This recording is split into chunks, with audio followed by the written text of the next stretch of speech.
आप सभी के अंदर विराजमान मेरे परम पिता परमात्मा को मेरा कोटि कोटि नमन।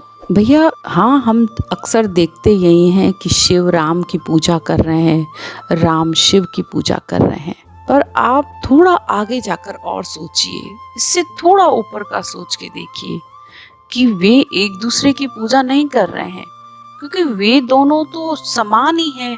राम नारायण का रूप है, यानी विष्णु का रूप है, और शिव संहार करने वाले हैं, विष्णु पालन करता है, ब्रह्मा इस सृष्टि में उत्पत्ति का काम करते हैं।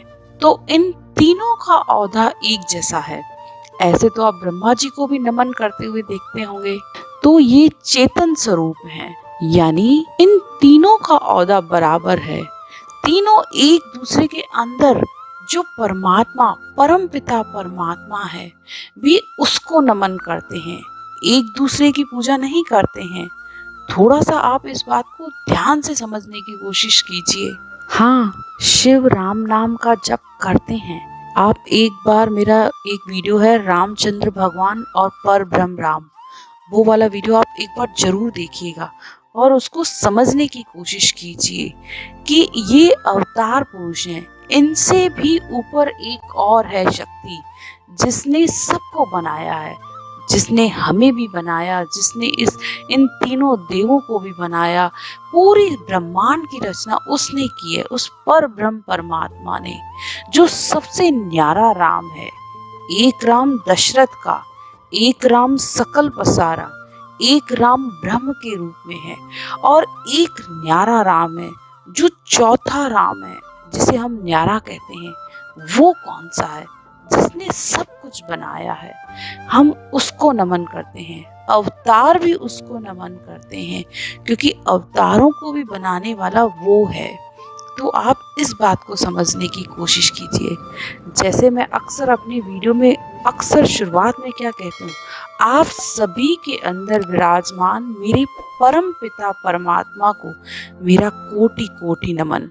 तो इसका मतलब ये नहीं है कि मैं आपको नमन कर रही हूँ, नहीं, आपके अंदर जो पर ब्रह्म के रूप में परमात्मा विराजमान है, उसको मेरा कोटि कोटि नमन है।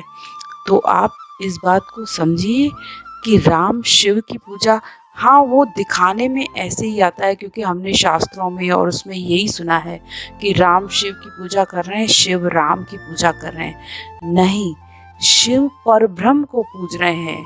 अगर आप रामायण को भी ध्यान से पढ़ेंगी तो रामायण में भी भगवान राम अपने वशिष्ठ गुरु से पूछते हैं कि वह पर ब्रह्म रूपी राम कौन सा है, मुझे उसके दर्शन करवाओ।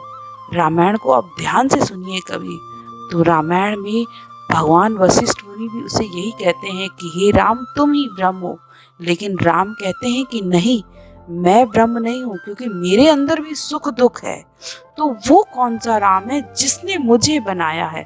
हाँ, चेतना के रूप में मैं आम मनुष्यों से भले ही ऊपर हूँ, लेकिन मुझे उस पर ब्रह्म को जानना है। जब भगवान राम इतनी अपने गुरु से प्रार्थना करते हैं, तब वो उसे पर ब्रह्म रूपी राम के बारे में बताते हैं। मुझे रामायण की चौपाई का नंबर तो नहीं याद आ रहा है, लेकिन उसका मतलब यही है कि हे राम, अरद उरद विच रामत लाओ। यानी अरद उरद का मतलब होता है अपनी इस श्वास और परश्वास में, यानी आती श्वास और जाती श्वास में उस राम नाम को लेके आओ, तो वह सत शब्द रूपी धुन तुम्हारे अंदर जागृत हो, वही तुम्हें परमात्मा से मिलाएगी। आशा करती हूँ कि आपको मेरी बात समझ में आई होगी। आज की चर्चा यहीं तक। राम राम।